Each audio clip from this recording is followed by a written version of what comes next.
I come from a theater background. I think that was my first love in terms of art, was creating things that are alive, that live in front of people.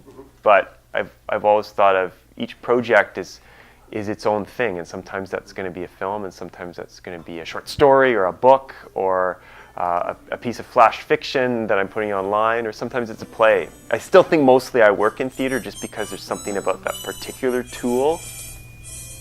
Black Dog For versus the World was a play that was published by Playwrights Canada Press in 2016. It was a piece that we developed with the Sudbury Theatre Centre, commissioned me to write a play about teen mental health. And so what this play ended up being was an adventure about 4 teens who are being pursued by the specter of this black dog. And the black dog for them represents the issues that they're all dealing with at home, with friends, at school. And it's a bit of I think a known trope, the idea of a black dog as mental illness. Winston Churchill always referred to the black dog on his back. And it ended up being this piece that we did for 2 separate seasons at the Theatre Centre. TYA shows, Theatre for Young Audiences, don't often get sort of the credit they deserve. You can have some, I think, of the most prime effect on those audiences because they're ripe and ready to experience live performances. And they're ready to see them in ways that traditional theatre-going audiences aren't.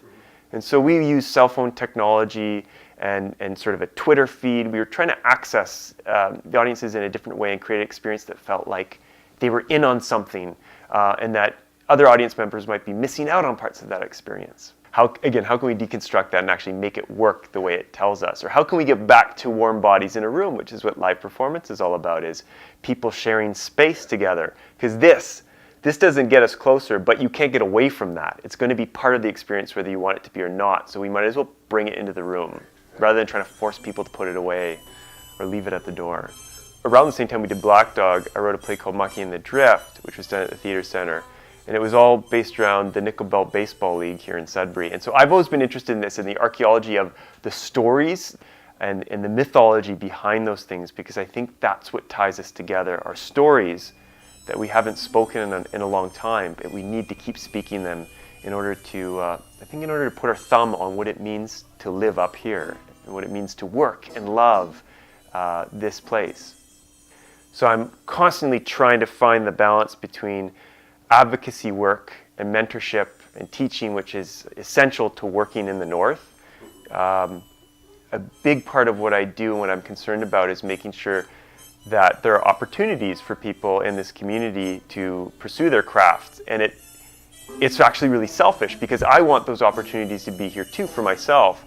So in order for me to be able to work here, I need to be putting some time towards considering ourselves as a community and having there be work for others, collaborating.